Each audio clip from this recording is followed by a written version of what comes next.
الحمد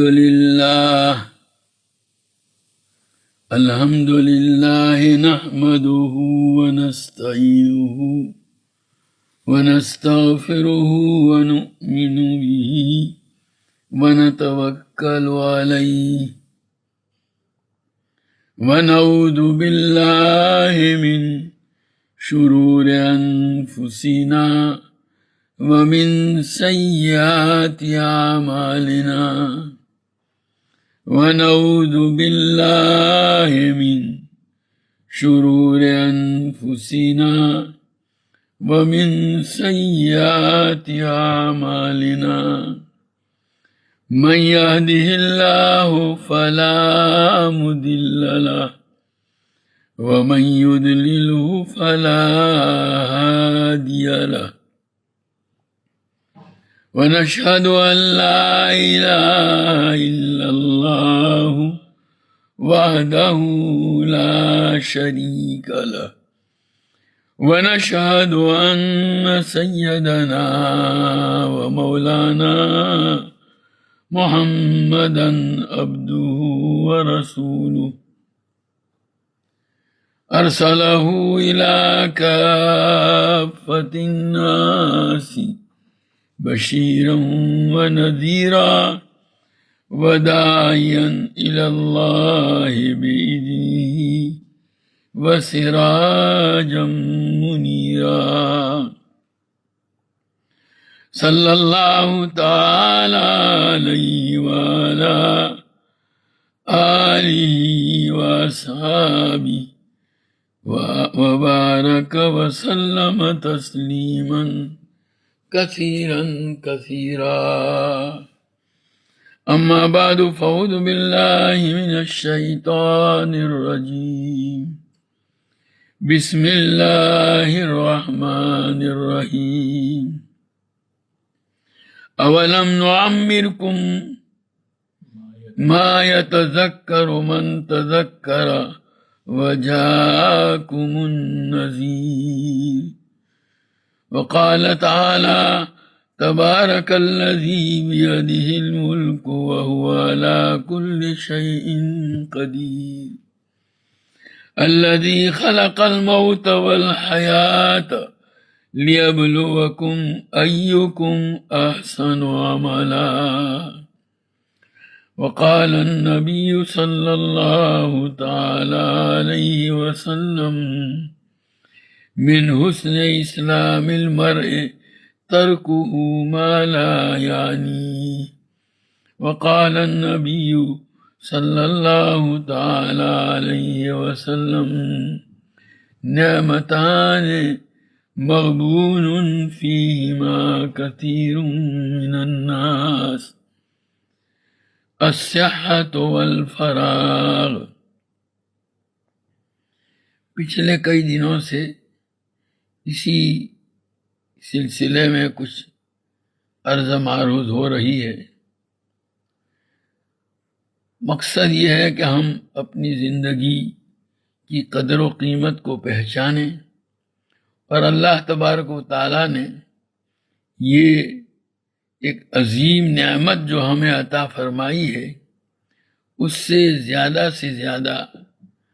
فائدہ حاصل کرنے کا اہتمام کریں. ہمارے اسلاف نے اپنی زندگی کے اوقات اور لمحات کی قدر کی اور نبی کریم صلی اللہ تعالیٰ علیہ وسلم کی تعلیمات کو ایسی سنجیدگی اور قدر و قیمت کے ساتھ لیا کہ اپنی زندگیاں اس کے مطابق ڈالیں. آج ضرورت ہے کہ ہم اپنی زندگی کی قدر کریں. ہمارے حضرت رحمۃ اللہ علیہ حضرت مفتی محمود حسن صاحب رحمۃ اللہ علیہ بعض مرتبہ اپنے بیان میں ایک بات ارشاد فرماتے تھے. مسلم شریف میں حضرت ابو ہریرہ رضی اللہ تعالیٰ عنہ کی روایت ہے. فرماتے ہیں کہ قال رسول اللہ صلی اللہ علیہ وسلم ان اللہ تعالیٰ یقول یوم القیامت یا ابن آدم مریض تو فلم تعودنی. نبی کریم صلی اللہ علیہ وسلم نے ارشاد فرمایا کہ قیامت کے دن اللہ تبارک و تعالی انسان کو خطاب کرتے ہوئے فرمائیں گے کہ اے انسان، میں بیمار ہوا، تو نے میری عیادت نہیں کی، میری خبر نہیں لی۔ قال یا رب کیف اعودک وانت رب العالمین۔ اس پر انسان عرض کرے گا کہ باری تعالیٰ، آپ تو سارے جہانوں کے پروردگار ہیں، بھلا میں آپ کی کیسے عیادت کروں گا اور خبر گیری کروں گا؟ قال اما علمت ان عبدی فلانا مرض فلم تعودہ۔ اس پر باری تعالیٰ فرمائیں گے تمہیں معلوم نہیں میرا فلانا بندہ بیمار ہوا، تم نے اس کی عیادت نہیں کی، خبر نہیں لی۔ اما علمت انک لو عدتہ لوجدتنی عندہ۔ تمہیں معلوم نہیں اگر تم اس کی خبر لیتے تو مجھے اس کے پاس پاتے۔ یا ابن آدم استطعمتک فلم تطعمنی۔ باری تعالیٰ انسان کو خطاب کرتے ہوئے فرمائیں گے اے انسان، میں نے تجھ سے کھانا مانگا، تو نے مجھے کھانا نہیں دیا۔ قال یا رب وکیف اطعمک وانت رب العالمین۔ انسان اس پر عرض کرے گا باری تعالیٰ، بھلا میں آپ کو کیسے کھانا کھلاتا اور دیتا، آپ تو سارے جہانوں کے پروردگار ہیں۔ قال اما علمت انہ استطعمک عبدی فلان فلم تطعمہ۔ اس پر باری تعالیٰ ارشاد فرمائیں گے کیا تمہیں معلوم نہیں کہ میرے فلانے بندے نے تم سے کھانا مانگا تھا اور تم نے اس کو کھانا نہیں دیا؟ اما علمت انک لو اطعمتہ لوجدت ذلک عندی۔ تمہیں معلوم نہیں اگر تو اس کو کھانا کھلاتا دیتا تو اپنے اس کھانے کے اجر کو آج یہاں میرے پاس پاتا۔ یا ابن آدم استسقیتک فلم تسقنی۔ باری تعالیٰ انسان سے فرمائیں گے کہ اے انسان، میں نے تجھ سے پانی مانگا، تو نے مجھے پانی نہیں دیا۔ اس پر انسان عرض کرے گا یا رب کیف اسقیک وانت رب العالمین۔ بھلا میں آپ کو کیسے پانی پلاتا جبکہ آپ تو سارے جہانوں کے پروردگار ہیں۔ قال استسقاک عبدی فلان فلم تسقہ۔ اس پر باری تعالیٰ ارشاد فرمائیں گے میرے فلانے بندے نے تم سے پانی مانگا تھا، تم نے اس کو پانی نہیں پلایا۔ اما انک لو سقیتہ وجدت ذلک عندی۔ اگر تو اس کو پانی پلاتا تو اپنے اس پانی پلانے کے اجر اور ثواب کو آج میرے پاس پاتا۔ کیا مطلب ہے اس کا؟ ہمارے حضرت فرماتے تھے کہ دیکھو، یہ انسان کی جسمانی ضرورتیں ہیں۔ ایک آدمی بیمار ہے، اس کو علاج معالجے کی ضرورت ہے۔ ایک آدمی بھوکا ہے، اس کو کھانے کی ضرورت ہے۔ ایک آدمی پیاسا ہے، اس کو پانی کی ضرورت ہے۔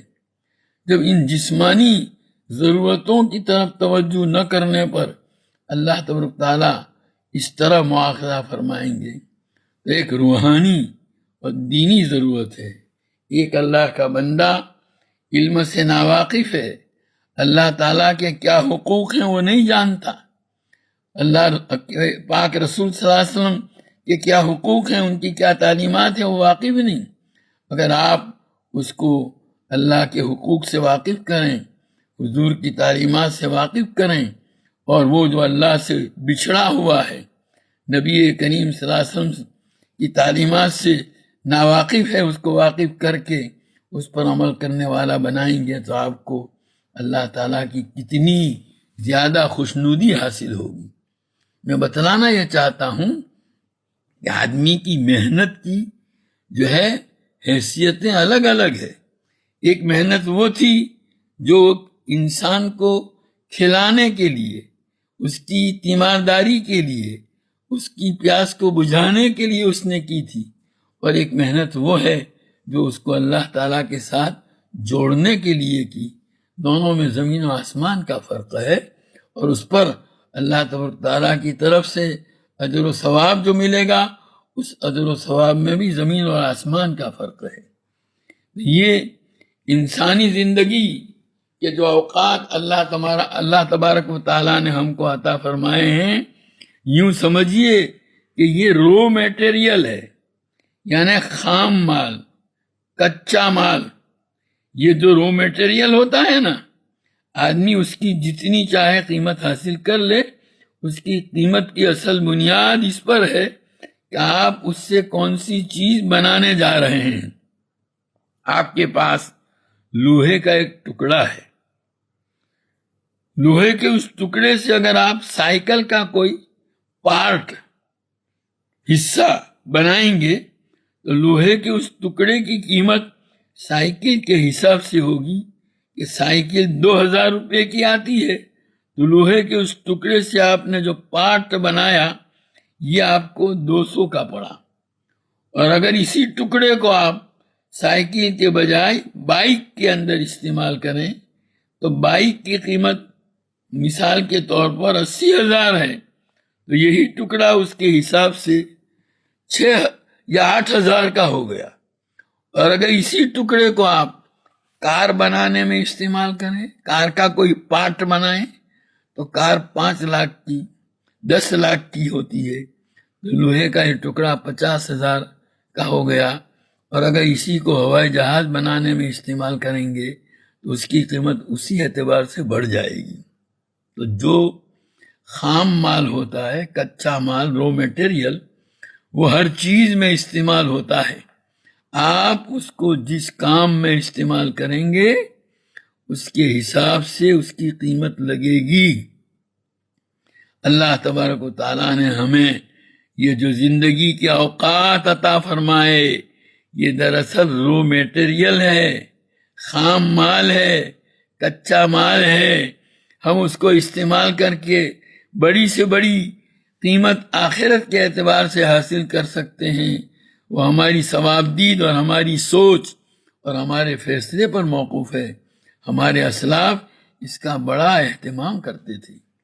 دیکھو، زندگی کے اوقات کو قیمتی بنانے کے لیے یورپ اور امریکہ کے اندر باقاعدہ ماہرین ہیں، وہ ٹائم مینجمنٹ کورس تیار کرتے ہیں، یعنی آپ اپنے وقت کو بہتر سے بہتر کس طرح زیادہ سے زیادہ وصول کر سکتے ہیں۔ آج کل باقاعدہ بڑے بڑے ماہرین ایسا کورس بناتے ہیں، اور اس کورس سے فائدہ اٹھانے کے لیے لوگ اس میں داخلہ لیتے ہیں۔ بڑی بڑی کمپنیوں کو چلانے والے اور ان کے ڈائریکٹر اور اسکول اور کالج کے لیکچرار اور بڑے بڑے لوگ اس میں بڑی بڑی فیس ادا کر کے اس سے فائدہ حاصل کرتے ہیں۔ یہ کیوں؟ مطلب یہ کہ وقت کو ہم کس طرح اپنے زیادہ سے زیادہ قیمتی بنا سکتے ہیں۔ ہمارے اکابر کو اللہ تبارک تعالیٰ نے یہ چیز محض اپنے فضل سے عطا فرمائی تھی۔ اپنے مشائخ کی خدمت میں رہ کر انہوں نے اپنے اوقات کی قدر و قیمت کو صحیح طور پر وصول کرنا سیکھا تھا۔ حکیم الامت حضرت تھانوی رحمۃ اللہ علیہ کے متعلق آپ کے اجل خلیفہ حضرت ڈاکٹر عبدالحی عارفی فرماتے ہیں کہ وقت کی قدر و قیمت اللہ تبارک و تعالیٰ نے آپ کے دل میں ایسی عطا فرمائی تھی کہ یہ آپ کی طبیعت کے اندر گویا سرایت کر گئی تھی۔ ہر وقت آپ کی نگاہ گھڑی پر رہتی تھی اور آپ اپنا سارا وقت نظام الاوقات کے مطابق گزارتے تھے۔ اسی کی برکت ہے کہ اللہ تبارک تعالیٰ نے آپ سے وہ کام لیا اور ایسی ایسی کتابیں آپ سے تصنیف و تالیف کروائیں کہ بڑی بڑی اکیڈمیاں بھی آج اتنا کام نہیں کر سکتی۔ اور حضرت ڈاکٹر عبدالحی عارفی رحمۃ اللہ علیہ یہ بھی فرماتے ہیں کہ اگر 10 سال پہلے کوئی آدمی آپ کے پاس 10 بجے پہنچا تھا تو اس وقت حضرت کو جس کام کو کرتے ہوئے دیکھا ہوگا، 10 سال بعد 10 بجے جائے گا تو اسی کام کو کرتے ہوئے دیکھے گا۔ آپ کے نزدیک نظام الاوقات کا اتنا اہتمام اور پابندی تھی۔ آج ہمارے یہاں وقت کی کوئی قدر و قیمت نہیں۔ ہمارے پاس سب سے زیادہ بے قیمت کوئی چیز اگر ہے تو وہ وقت ہے۔ ہم بڑی بے دردی کے ساتھ اس کو ضائع کرتے ہیں۔ ہماری مجلسیں جب لگتی ہیں اور ہم جب باتوں میں لگتے ہیں تو گھنٹوں گزر جاتے ہیں، لیکن بھولے سے بھی یہ احساس نہیں ہوتا کہ میں کتنی قیمتی چیز ضائع اور برباد کر رہا ہوں۔ حضرت عبداللہ ابن مبارک رحمۃ اللہ علیہ کی کتاب الزہد اور رقائق میں انہوں نے حضرت حسن بصری رحمۃ اللہ علیہ کا مقولہ نقل کیا ہے، انی ادرکت اقواما کان احدہم اشح علی عمرہ من علی دراہمہ ودنانیرہ، میں نے ایسے لوگوں کو پایا ہے، یعنی حضرات صحابہ رضوان اللہ تعالی علیہ مجمعین کو، جو اپنی زندگی کے اوقات کے بارے میں اس سے زیادہ بخیل تھے جیسے لوگ اپنے درہم و دینار اور روپے پیسے میں بخیل ہوتے ہیں۔ لوگ اپنے روپے پیسے سنبھال کر استعمال کرتے ہیں، وہ اپنی زندگی کے اوقات کو اسی طرح استعمال کرتے تھے۔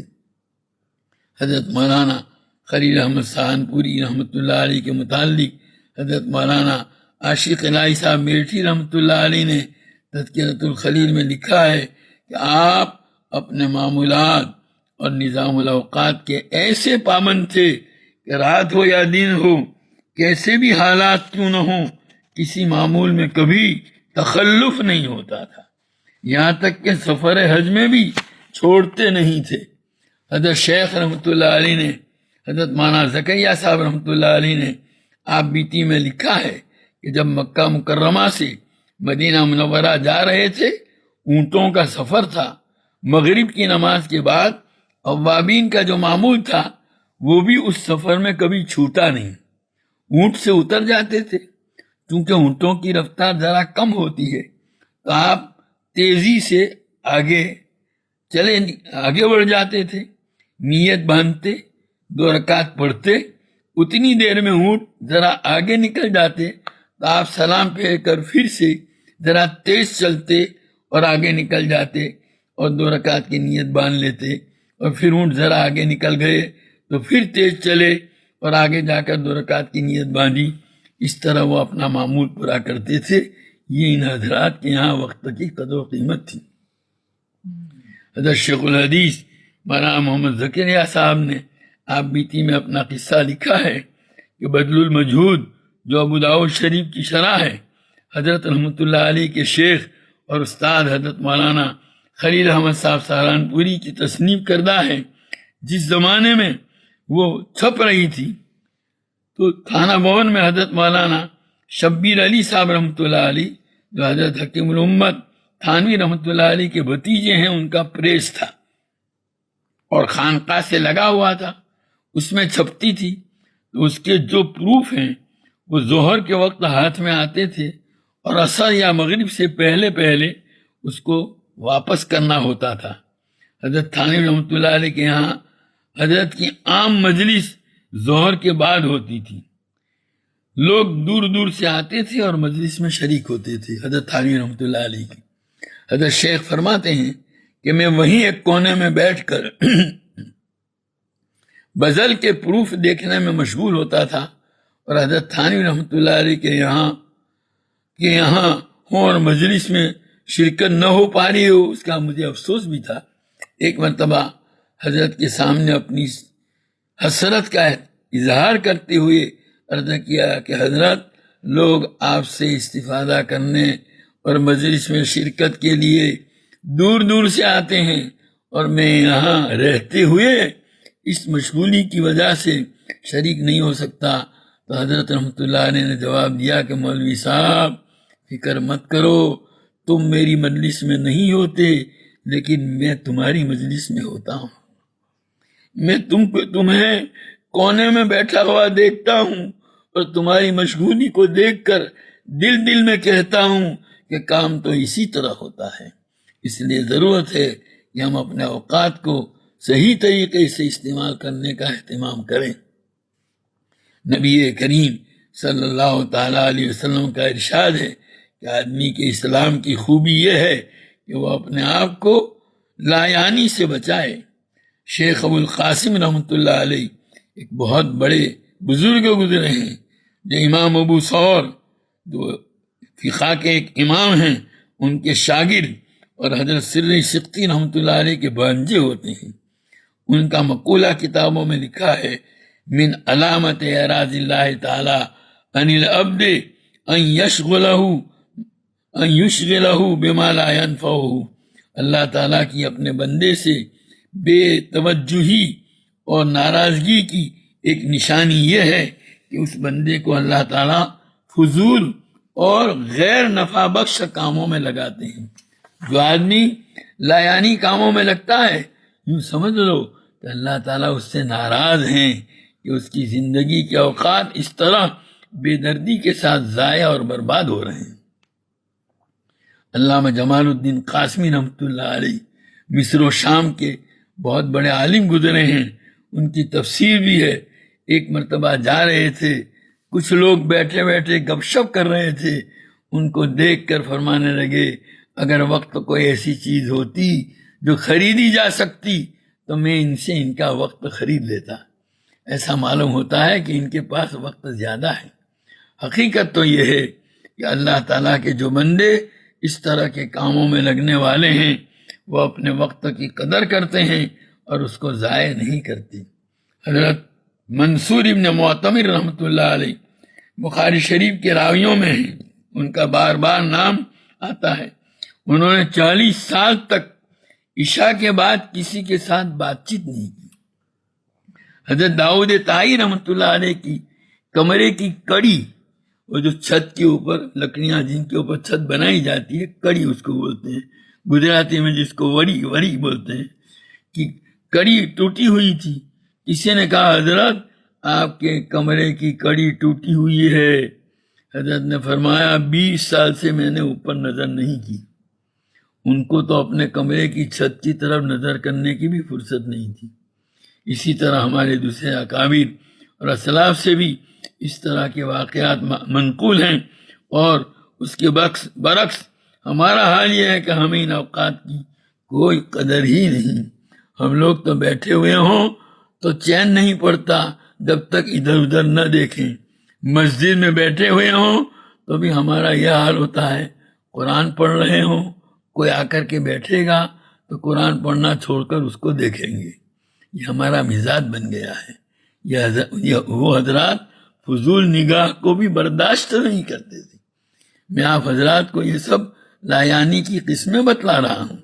حضرت حسان بن ابی سنان رحمۃ اللہ علیہ ایک بزرگ ہیں، تابعی ہیں، ایک مرتبہ جا رہے تھے، ایک مکان پر نظر پڑی، نیا بنا تھا۔ اپنے ساتھیوں سے پوچھ لیا کہ یہ کب بنا؟ پوچھنے کو تو پوچھ لیا، زبان سے یہ سوال نکل گیا، ساتھ ہی ساتھ فوراً دل میں خیال آیا کہ میں نے بیکار سوال کر لیا۔ ظاہر ہے کہ اس سوال کا جواب اگر مل بھی جائے تو اس سے دنیا کا کیا فائدہ اور اس سے آخرت کا کیا فائدہ۔ فوراً اپنی غلطی کا احساس ہوا تو فوراً اپنے نفس کو خطاب کرتے ہوئے کہنے لگے، تو نے ایسا فضول سوال کیوں پوچھا؟ میں اس کی سزا میں 1 سال کے روزے رکھوں گا۔ حالانکہ یہ کوئی گناہ کا جملہ نہیں تھا، لیکن ان حضرات کے یہاں ایسی فضول چیزوں سے بچنے کا اتنا اہتمام تھا، اتنے زیادہ محتاط تھے، اپنے اوقات کو بالکل ضائع نہیں کرتے تھے۔ ان کی نگاہیں بھی بلا ضرورت کسی چیز پر پڑتی تو اس پر توبہ اور ندامت کا اظہار کرتے تھے۔ بہرحال ایک تو لایانی بات ہوئی، ایک ہوا لایانی کام۔ آدمی جو کام کرتا ہے اس میں بعض کام ایسے ہوتے ہیں جس کے اندر نہ تو دنیا کا کوئی فائدہ ہوتا ہے نہ آخرت کا، وہ لایانی کام کہلاتا ہے۔ تو خلاصہ یہ ہوا کہ کسی بھی آدمی کے کامل مومن بننے کے لیے ضروری ہے کہ وہ اپنے آپ کو ان دونوں چیزوں سے بچاوے۔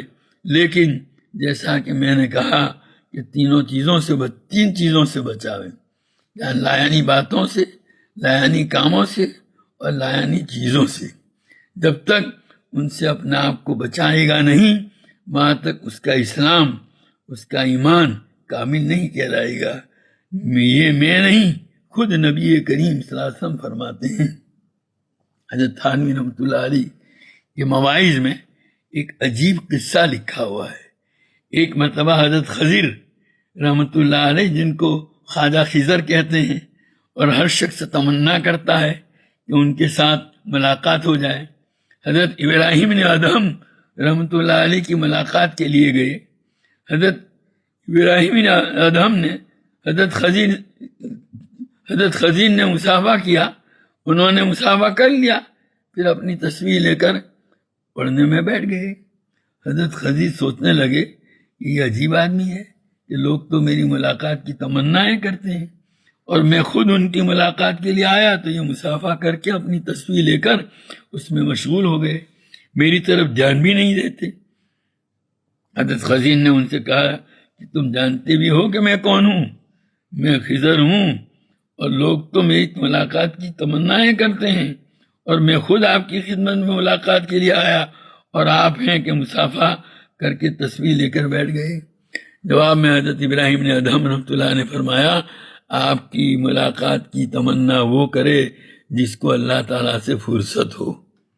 یہ ان حضرات کا حال تھا، اس لیے ضرورت ہے کہ ہم اپنے اوقات کو صحیح طریقے سے استعمال کرنے کا اہتمام کریں۔ یہ زندگی جو اللہ تبارک و تعالیٰ نے ہمیں عطا فرمائی ہے، اس کا ایک ایک لمحہ بڑا قیمتی ہے۔ اب ہمارا مزاج کیا بن گیا ہے اس کو بھی دیکھ لیجئے۔ 2 آدمی بیٹھ گئے، 4 آدمی بیٹھ گئے تو بس چرچا ہو رہا ہے، سیاسی باتیں، دنیا بھر کے مسائل کا چرچا ہوتا ہے، شام میں یوں ہو رہا ہے، عراق میں یہ ہو رہا ہے۔ اس میں کوئی شبہ نہیں، ہمیں اپنے بھائیوں کی ہمدردی ہونی چاہیے، لیکن ایک ایک گھنٹہ یہ بحث تو کریں گے کہ سیریا میں یہ ہوا، فلاں جگہ یہ ہوا، لیکن ان بحث کرنے والوں سے یہ پوچھ لو کہ تم نے ان کے بارے میں بحث کرتے ہوئے 1 گھنٹہ نکالا، لیکن ایک لمحے کے لیے ہاتھ اٹھا کر ان کے واسطے دعا کی؟ آپ کی اس 1 گھنٹے کی وجہ سے ان کو کیا فائدہ پہنچا؟ اس کے بجائے اگر 1 منٹ کے لیے ان کے واسطے اللہ تبارک و تعالیٰ سے دعا کرتے تو فائدہ پہنچتا۔ اللہ تعالیٰ ہی سے عرض کرنا ہے۔ حقیقت تو یہ ہے کہ ہم نے اپنی زندگیوں کو بیکار کاموں میں لگا لیا ہے۔ ایک مومن کی شان تو یہ ہے کہ اللہ تبارک و تعالیٰ نے اس کو دنیا کے اندر بھیجا ہے تو وہ یہاں رہتے ہوئے انہی چیزوں کو اختیار کرے جو اس کے لیے ایمان کے اعتبار سے فائدہ مند سمجھی جاتی ہوں۔ ایک تاجر ہو، ایک دکاندار ہو، دکان کے ٹائم پر کوئی بڑے سے بڑا آدمی بھی آ جائے تو اگر تجارت کی بات ہے، لین دین کی بات ہے تو وہ تو کرے گا، لیکن اگر کوئی دوسری بات کرے گا تو اس کی بات کو سنے گا بھی نہیں، جواب تو کیا دے گا؟ ایک تاجر کو اپنی تجارت کے اوقات میں کسی سے بیکار کی بات کرنے کی فرصت نہیں۔ ایک اور آدمی ہے جو اپنے آفس کے کاموں میں مشغول ہے، اور کوئی اس کے کام کے اوقات میں پہنچ جائے تو وہ بات کرنے کے لیے تیار نہیں۔ آج کل تو وکیل لوگ خالی 5 منٹ کی کتنی فیس لیتے ہیں آپ جانتے ہیں؟ ہزاروں اور لاکھوں کی فیس۔ ہمارے ایک دوست ہیں، ان کا کوئی معاملہ تھا تو وہ اس کو سپریم کورٹ کے اندر پیش کرنا چاہتے تھے۔ انہوں نے یہاں کے ایک وکیل کے ذریعے سپریم کورٹ کے اندر پریکٹس کرنے والے وکیل سے پوچھا، اس نے کہا کہ میں آپ کو 10 منٹ دوں گا، لیکن 10 منٹ کے آپ کو 5 لاکھ روپے دینے پڑیں گے۔ 10 منٹ پر 1 منٹ پر بھی بڑھنے نہیں دوں گا، فون پر بھی آپ بات کر سکتے ہیں، لیکن اتنی فیس آپ کو دینی پڑے گی۔ یعنی یہ حضرات اس طرح اپنے اوقات کو وصول کرنے کا اہتمام کرتے ہیں، اور ہم ہیں کہ اپنے اوقات کو ضائع کرتے ہیں۔ کرکٹ چل رہا ہے، میچ چل رہا ہے، ورلڈ کپ کا سلسلہ ہے، فٹ بال کا ورلڈ کپ چل رہا ہے، تو دیکھو ان کے تیور کیسے بدل جاتے ہیں۔ ایک ٹیم کا ایک حمایتی ہے، دوسری ٹیم کا دوسرا آستینیں چڑھا لیتے ہیں، اور ایک دوسرے پر حملہ کرنے کی بھی نوبت آ جاتی ہے۔ میں تو یہ بتلانا چاہتا ہوں کہ حضور صلی اللہ علیہ وسلم یہی فرمانا چاہتے ہیں کہ اللہ تعالیٰ کی دی ہوئی اس نعمت سے فائدہ اٹھا لو۔ یہ زندگی اللہ نے اسی لیے دی ہے، الذی خلق الموت والحیات لیبلوکم ایکم احسن عملا۔ اللہ تعالیٰ نے موت اور زندگی کو اس لیے پیدا کیا تاکہ آزمائے کہ کون عمل کے اعتبار سے بہتر ہے اور کون اچھے عمل کرتا ہے۔ اللہ تبارک تعالیٰ ہم کو اس کا اہتمام کرنے کی توفیق و سعادت عطا فرمائے۔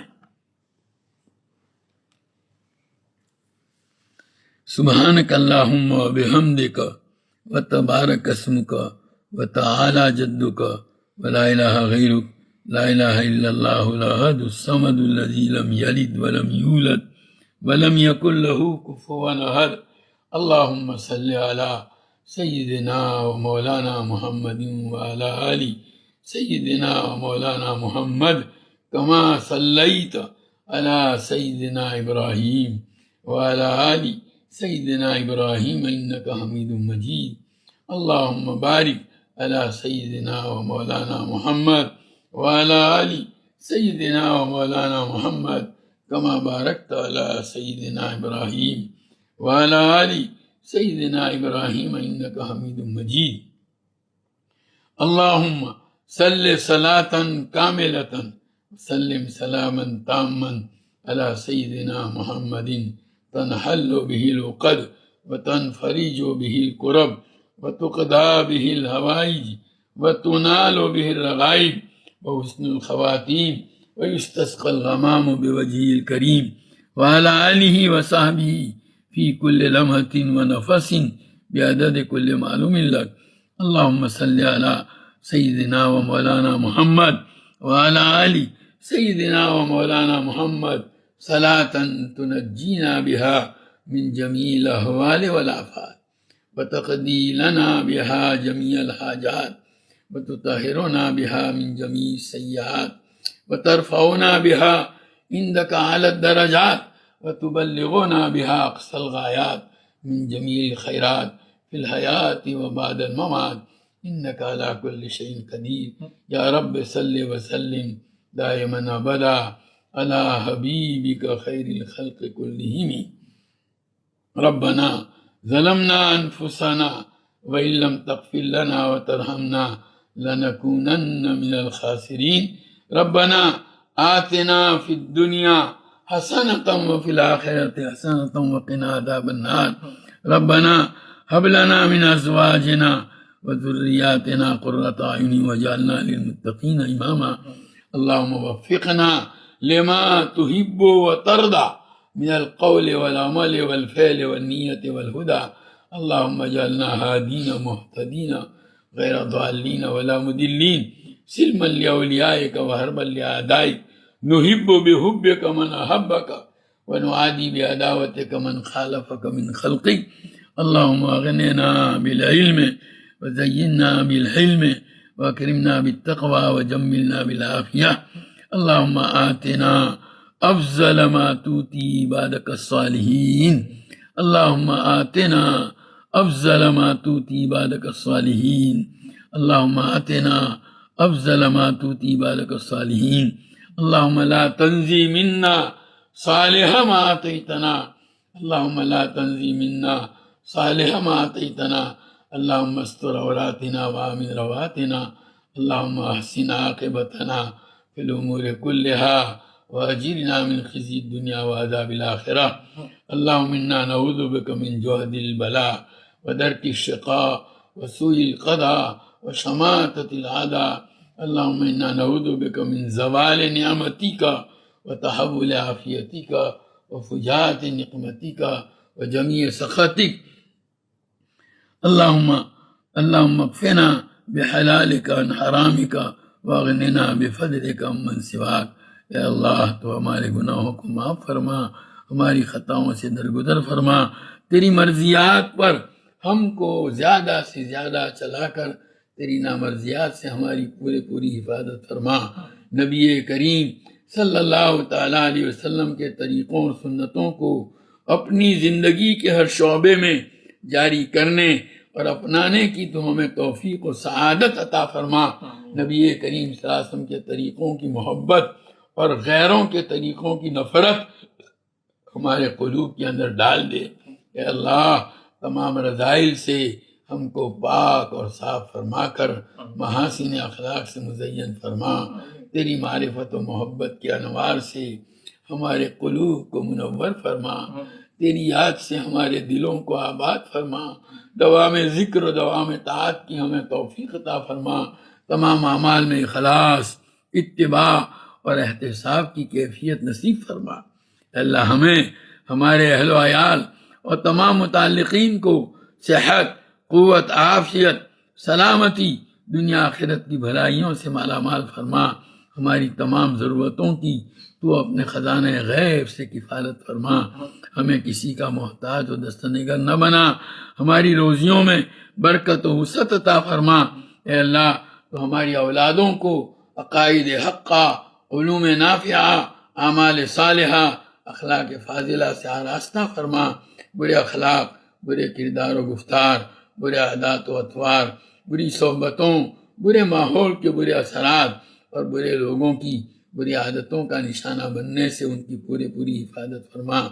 اپنی شان ربوبیت سے اللہ تو ان کی تربیت فرما کر ان کو ہماری آنکھوں کی ٹھنڈک، ہمارے دلوں کا سرور، ہمارے لیے صدقہ جاریہ اور ہماری امیدوں سے بڑھ کر کے بنا دے۔ اے اللہ عبادات کا اہتمام نصیب فرما، معاملات کی درستگی عطا فرما، معاشرت کا حسن عطا فرما، آپسی حقوق کی ادائیگی کا اہتمام نصیب فرما، آپس کے حق تلفیوں سے ہماری پوری حفاظت فرما۔ اے اللہ مختلف حیثیتوں سے جو ذمہ داریاں اور فرائض منصبی تو نے ہم پر لازم کیے ہیں، پوری امانت و دیانت کے ساتھ ان کو ادا کرنے کی توفیق و سعادت عطا فرما، ان کی ادائیگی میں ادنا خیانت اور بددیانتی کے ارتکاب سے ہماری پوری حفاظت فرما۔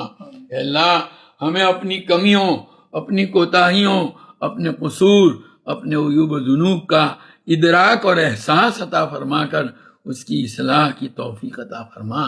اے اللہ ایمان کی سلامتی کے ساتھ دنیا سے جانا نصیب فرما، معلوم نہیں کب اور کہاں زندگی کی شام ہو جائے۔ اے اللہ دنیا سے ایمان کی سلامتی کے ساتھ جانا نصیب فرما، معلوم نہیں کب اور کہاں زندگی کی شام ہو جائے۔ اے اللہ ایسی حالت میں موت آوے کہ ہمارے دل ایمان کے نور سے منور ہوں، زبان پر کلمہ طیبہ جاری ہو، تو ہم سے راضی ہو اور ہم تجھ سے راضی ہوں، تیرے اور تیرے بندوں کے حقوق میں سے کوئی حق ہم پر واجب الادا باقی نہ رہ گیا ہو۔ اے اللہ ایسی حالت میں موت عطا فرما، قبر کے عذاب سے حفاظت فرما۔ اے اللہ جو قبر کے عذاب کے جو اسباب ہیں ان سے حفاظت فرما۔ اے اللہ بے شر کی ہولناکیوں سے حفاظت فرما، اس دن کی رسوائی سے بچا لے، اس دن اپنے عرش عظیم کا سایہ نصیب فرما، اپنے حبیب پاک صلی اللہ علیہ وسلم کے مبارک ہاتھوں حوض کوثر کا جام نصیب فرما، حضور پاک صلی اللہ علیہ وسلم کو ہمارے حق میں شفاعت کی اجازت مرحمت فرما۔ اے اللہ نبی کریم صلی اللہ تعالیٰ علیہ وسلم کے ہاتھوں اے اللہ حوض کوثر عطا فرما۔ اے اللہ داہنے ہاتھ میں نام اعمال نصیب فرما، پل صراط پر سے عافیت کے ساتھ گزار کر جہنم کے عذاب سے پوری حفاظت فرما کر جنت کے اندر دخول اولی نصیب فرما۔ اے اللہ تمام بیماروں کو صحت کاملہ عاجلہ مستمرہ عطا فرما۔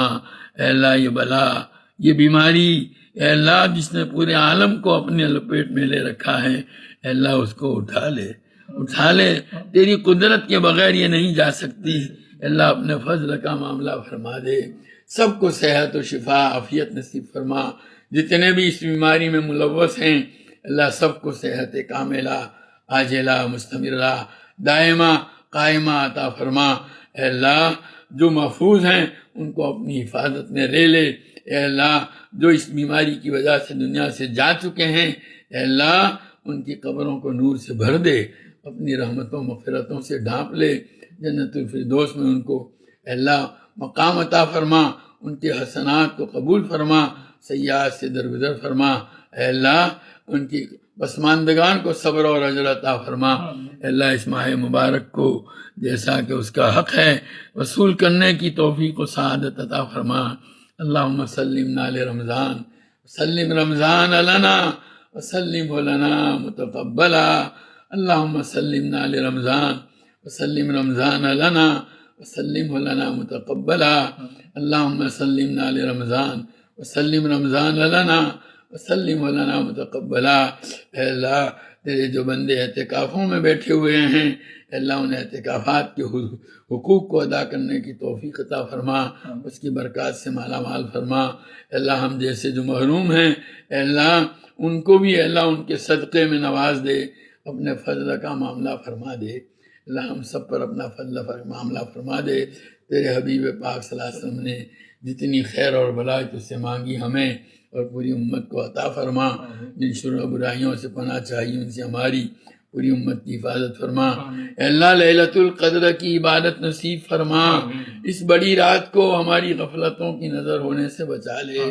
اللہم انک عفو کریم تحب العفو فاعف عنا یا کریم۔ اللہم انک عفو کریم رحیم تحب العفو فاعف عنا یا کریم۔ اللہم انک عفو کریم تحب العفو فاعف عنا یا کریم۔